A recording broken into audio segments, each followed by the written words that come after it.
vous ce soir, bienvenue pour une nouvelle vidéo ASMR spéciale collection de jeux vidéo. J'adore les jeux vidéo, c'est ma principale passion. Et l'une de mes séries de jeux vidéo préférées, c'est Silent Hill. Et j'aimerais ce soir vous parler de mes différentes expériences sur Silent Hill.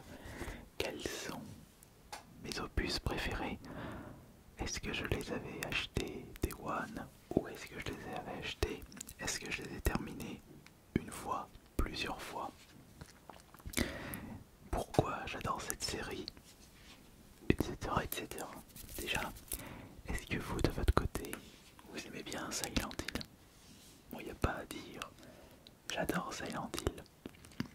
Et l'un des opus qui se trouve ici est mon deuxième jeu préféré de tous les temps. Pour vous dire que j'ai une grande affection pour ce Survival Horror, ces jeux d'horreur complètement timbrés. Et il y a une ambiance que je n'ai jamais retrouvée dans un autre jeu vidéo. Il y a beaucoup de jeux d'horreur, c'est soit très psychologique, soit trop d'action avec une histoire assez bateau. Mais il n'y a que dans Silent Hill où on retrouve de l'action et un côté très psychologique. Personnellement, je ne suis pas fan des jeux d'horreur où on passe son temps à fuir, où on n'a pas la possibilité de se défendre. C'est bien d'avoir des énigmes, mais quand ce sont des jeux d'horreur où il n'y a que des énigmes, là aussi, moi personnellement, je décroche. Sachant que j'ai grandi avec les premiers Resident Evil, Dino Crisis, les Silent Hill, j'ai toujours eu ce plaisir de farfouiller le moindre recoin pour dénicher des munitions, de nouvelles armes, afin de mieux me défendre. J'aime ce côté, avoir le choix. Dans Silent Hill, vous pouvez vous retrouver avec plein de créatures, mais vous avez le choix entre soit fuir, soit les combattre. Le premier de cette collection, alors je ne l'ai jamais testé, c'est vraiment un jeu qui sort de l'ordinaire. C'est The Silent Hill Experience. C'est même pas un jeu, c'est en réalité un film, puisque là on a le format UMD vidéo. Puisque là nous avons non pas un jeu PSP, mais un film sous forme d'UMD, donc le CD spécial PSP. Je vais trouver ça au Easy Cash et je l'ai uniquement acheté pour ma collection Silent Hill. Mais je pense pas que je devrais garder ça parce que je ne m'intéresse pas à tout ce qui est film et produits dérivés Silent Hill. J'ai juste une figurine de tête de pyramide, mais rien de plus. Et les films où j'avais un collector, je m'en suis débarrassé. Allez, maintenant on va passer au vif du sujet.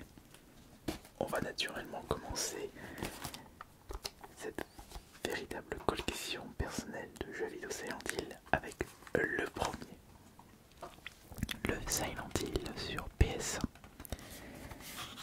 Et c'est là que tout a commencé. Alors, j'avais découvert Resident Evil avant Silent Hill. Et il y avait vraiment ce côté bizarre, oppressant. Une histoire tordue, des créatures sorties de tout droit des plus profonds cauchemars des créateurs. Et surtout, cette map que l'on regarde et que l'on observe tout le temps, tout le temps, tout le temps. On se paume très facilement. Il y a un petit peu ce côté semi-monde ouvert que je n'avais pas retrouvé dans les premiers Resident Evil. Dans Resident Evil, c'est l'huis clos, donc le manoir, le commissariat, un petit peu la ville dans le 3 et encore. C'était pas vraiment un monde semi-ouvert, alors que dans Silent Hill 1 c'est carrément la ville, avec plein d'endroits à fouiller et essayer de deviner par où passer. Alors le problème du premier Silent Hill, c'est qu'il a extrêmement mal vieilli. C'était de la PS1 et c'était de la vieille 3D, enfin oui de la vieille 3D.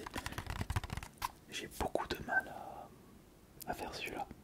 Mais par contre, ils ont annoncé un remake de celui-ci et là, ça va être gigantesque.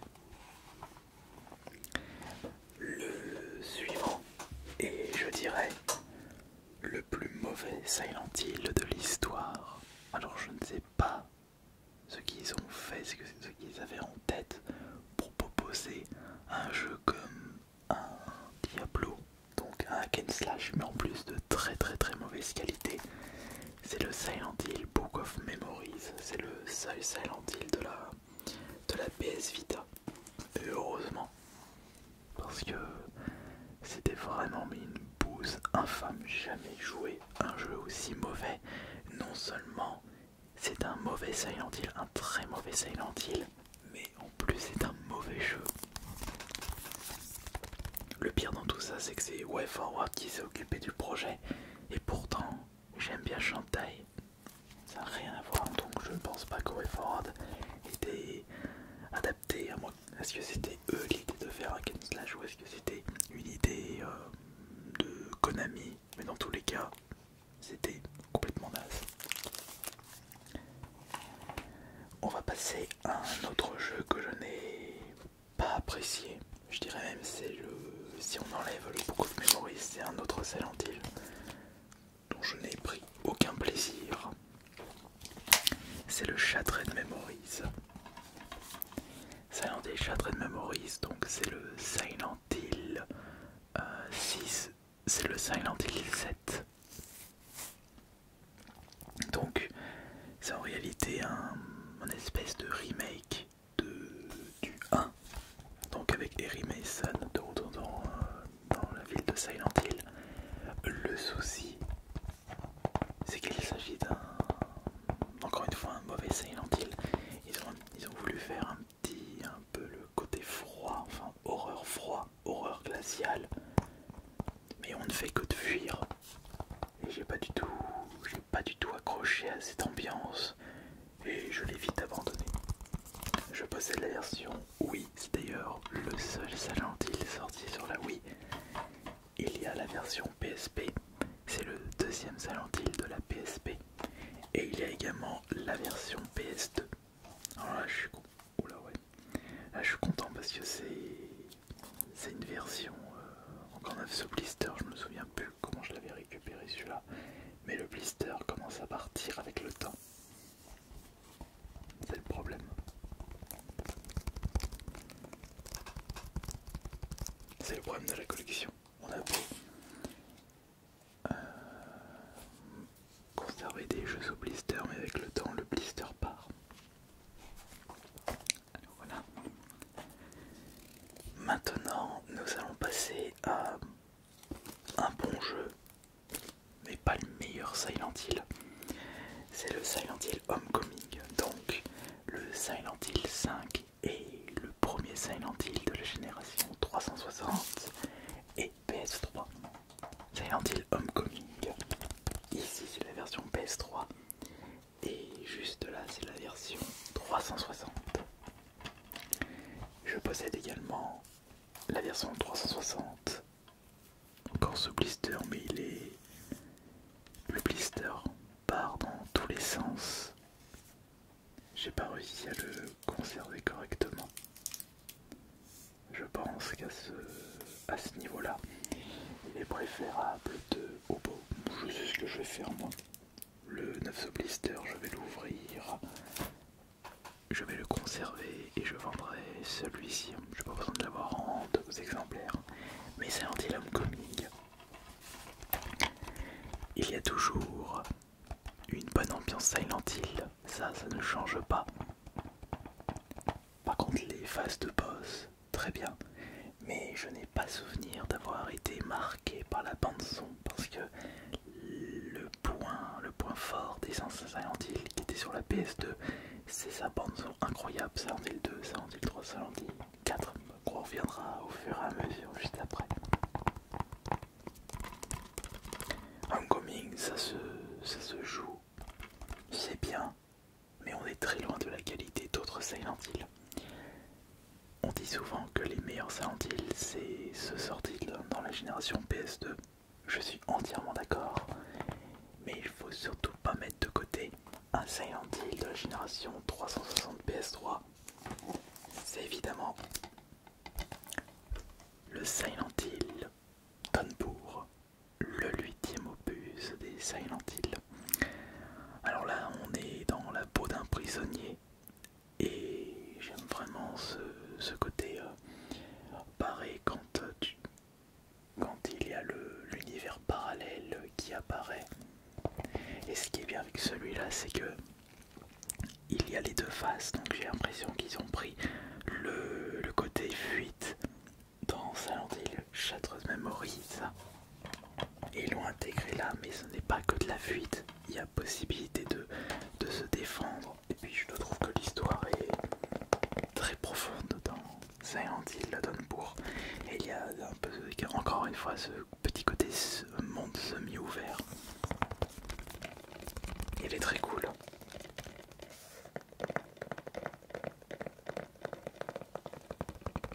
Il est très horrifique, Downpour. J'ai retrouvé un petit peu cet esprit Silent Hill dans l'histoire avec celui-là. Et là, au niveau de l'ambiance aussi, bande son très cool, mais encore une fois loin de la bande son des Silent Hill sur PS2. Ah, j'avais oublié de vous montrer la version européenne de Silent Hill Downpour. Non, pardon, Book of Memories, que j'avais récupéré dans un affaire il y a fort longtemps, je crois, il y a encore la date. Oui, j'ai acheté ça en 2014. Ça, c'est la version européenne, et là, vous avez la version américaine. Les deux jaquettes sont tout aussi bien que l'autre. Alors, je vous ai présenté le Downpour, le Homecoming, le Book of Memories. Je vous ai montré le premier Silent Hill, le Shattered Memories. Et avant de passer au meilleur Silent Hill, ceux de la PS2, j'ai le Homecoming. Je l'ai. Il me manque des Silent Hill. À mon avis, ils doivent être dans ma... Ils n'étaient pas dans ma vitrine, mais dans ma collection.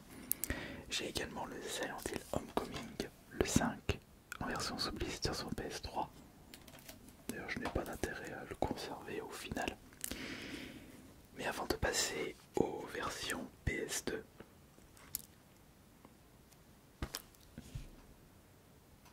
mais il me manque des Silent Hill là. Mais j'en ai fait quoi de ce Silent Hill? Ça me perturbe. Et oui, en effet, il m'en manquait 3, ils sont juste là.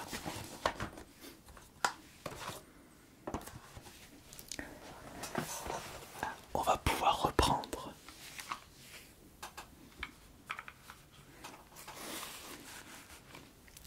Donc, je disais, avant de passer au meilleur Silent Hill, donc c'est sorti sur la PS2, petit focus sur le premier sorti sur la PSP, le Silent Hill Origin, le 5e opus de la série. Comme le dit si bien le titre, c'est un Silent Hill qui était... enfin, la trame, c'était avant l'histoire du premier. Je trouvais que c'était très cool de pouvoir jouer à ce Silent Hill sur la PSP. Et ce qui est bien en termes de gameplay, c'est qu'on avait la possibilité de passer dans le monde normal et le monde parallèle juste en touchant un miroir. Donc les mondes que l'on visitait, il fallait jongler entre le monde réel et le monde parallèle. Bonne histoire, bonne bande son. Et ils ont même sorti un portage PS2 de ce Silent Hill. Bon, par contre, ce Silent Hill Silent Hill avec les graphismes de la PSP. Donc quand on joue au grand écran, le jeu est un petit peu moche. Mais il y a l'esprit Silent Hill. Faut pas... faut pas enlever ça. Allez, maintenant on va passer aux opus, les meilleurs opus, naturellement. Et je pense que vous serez entièrement d'accord avec moi pour dire que les meilleurs Silent Hill, c'est soit le 2, soit le 3, soit le 4. De toute façon, pour moi, le 2, le 3 et le 4, c'est dans mon top 3 Silent Hill. Quoique. Attendez. Parce que il ne faut pas oublier que le meilleur Silent Hill chez les joueurs, le Silent Hill le plus marquant, et je ne peux qu'être d'accord avec eux, c'est évidemment le 2. Le 2 par rapport à l'histoire, et surtout la bande son, l'ambiance, c'est le meilleur, mais par contre c'est pas mon préféré. Silent Hill 2, c'est d'ici que la série a vraiment, mais vraiment bondi en popularité, même si elle avait connu un franc succès avec le premier sur la PS1, mais c'est à partir du 2 que là ça a littéralement explosé. Quand on était passé du 1 au 2, c'était le premier bon son à l'aurore de la PS2. Parce que les Resident Evil, le premier bon Resident Evil sur PS2, c'était le Code Veronica, qui était de base un jeu Dreamcast.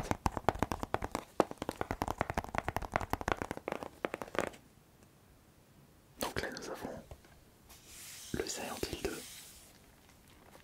Il existe également une version Xbox que je ne possède pas. Mais si vous désirez découvrir Silent Hill aujourd'hui, faites celui-ci. C'est le Silent Hill que je recommanderais le plus aux nouveaux joueurs. Le problème des Silent Hill sur PS2, c'est qu'ils peuvent être considérés comme vieillots par rapport à au gameplay, à la maniabilité. Quand vous êtes un ancien joueur, ça ne vous dérangera pas. Mais quand vous êtes un nouveau joueur qui n'est pas du tout habitué aux soirées à l'aurore des générations PS2, ça risque de vous choquer un petit peu ou de vous réputer. Alors que le Silent Hill 2 Remake, là, vous allez prendre un plaisir monumental. Et il y a même des moments qui ont été améliorés. Vraiment cool, très très cool. Je me suis régalé et pourtant j'ai eu un petit peu peur. Blopper, ils avaient fait Medium que je n'ai pas du tout aimé. Mais ils ont vraiment gardé l'esprit Silent Hill 2. Ils ont fait un travail remarquable et je tiens à les féliciter. Et ils ont... Bon, j'ai pas envie de me comporter comme je ne suis que personne, je suis qu'un simple petit joueur. Mais moi, je leur accorde toute ma confiance pour le remake du premier Silent Hill. Et comme je le disais, ce n'est pas mon Silent Hill préféré. Mon Silent Hill préféré, c'est le 3, qui m'a beaucoup plus marqué. Ah, j'avais oublié de vous donner un petit détail. Par contre, en termes d'ambiance, je le trouve beaucoup plus froid, beaucoup plus creepy, la version PS2 par rapport à la version remake. Donc, comme je le disais, mon Silent Hill préféré, je l'ai trouvé complètement barré, je ne sais même pas combien de fois je l'ai terminé. C'est mon deuxième jeu préféré de tous les temps, c'est Silent Hill 3. Vivement un remake, mais au vu du succès du remake du 2, on aura après le remake du 1, ma main a coupé qu'on aura un remake du 3. Alors là, je serais extrêmement content. Déjà, je suis super content qu'ils ont fait un remake du 2 et qu'ils sont en train de travailler pour un remake du 1. Pas quoi, un remake du 3, faudra attendre encore 5-6 ans. Dans 5-6 ans, j'aurai 45 ans. Mais il n'y a pas d'âge pour rejouer à ses jeux préférés et découvrir les nouvelles versions de ses jeux préférés. N'êtes-vous pas d'accord? Mon préféré, celui-là c'est mon deuxième préféré, Et sachez que si vous désirez découvrir ces Silent Hill, mais sur des consoles plus récentes, vous avez les classiques HD de Silent Hill, où il y a le 2 et le 3. Vous avez une version 360 qui est compatible avec la Xbox Series, Xbox One, et vous avez également la version PS3. Là aussi, redécouvrez ces deux jeux en version HD, un petit peu paresseux, mais ça reste plus maniable, plus intéressant de jouer sur les versions PS3 et 360. Oui, je sais, il y a des joueurs qui restent à l'ancienne avec une petite télé cathodique et la console d'origine, la PS2, pour découvrir Silent Hill 2 et Silent Hill 3 dans le noir. Et c'est vrai que comme ça c'est tout bonnement incroyable. Et il ne manque plus qu'un Silent Hill à présenter. Celui-ci sort un peu de l'ordinaire, mais il est tout aussi creepy que les autres Silent Hill. C'est le Silent Hill 4 The Room. Alors celui-là il est très horrifique, mais c'est pas la même forme d'horreur, c'est vraiment un horreur différent. Il est sorti sur la PS2 et sur la Xbox. Et là c'est bien simple, vous êtes enfermé dans votre appartement de l'intérieur et je vais pas trop vous spoiler, mais par moment, en passant par un certain trou, vous allez vous retrouver dans d'autres endroits en rapport avec Silent Hill, avec ces espèces de fantômes, ces bruits. Oh, ça vous frissonnera toujours le dos et ça vous procurera du plaisir, le plaisir de l'horreur. Les différents développeurs des jeux Silent Hill ont fait un travail remarquable à travers cette série de jeux d'horreur qui, pour moi, est une série devenue ultra culte. Je le range au même niveau que Resident Evil. Le problème de Silent Hill, c'est qu'il n'y en a pas eu autant que les Resident Evil. Ils ont beaucoup de retard. Et il y a les Silent Hill, donc aujourd'hui, si lesquels sont les Silent Hill, je peux encore prendre du plaisir à y rejouer. Donc on a évidemment le 2, le 3 et le 4. Le Downpour que j'ai vraiment apprécié. L'Origin, problème, c'est que faut jouer sur la PSP, PS2 c'est beaucoup trop pixelisé. Homecoming, je voulais le refaire mais la sauce n'a pas repris malheureusement. Le 1 est beaucoup trop vieux, je pourrais même pas y rejouer, il est trop mauvais. Enfin pas mauvais mais il a vraiment besoin d'un coup de frais. Shattered Memories, je l'aime pas du tout. Book of Memories, encore moins. Et vous de votre côté, est-ce que vous aimez Silent Hill? Moi, j'adore. Et n'hésitez pas à me dire quel est votre préféré. Je vous remercie d'avoir été présent dans cette vidéo et j'espère que cela vous aura plu. C'était Ice Minador. Bonne nuit à tous.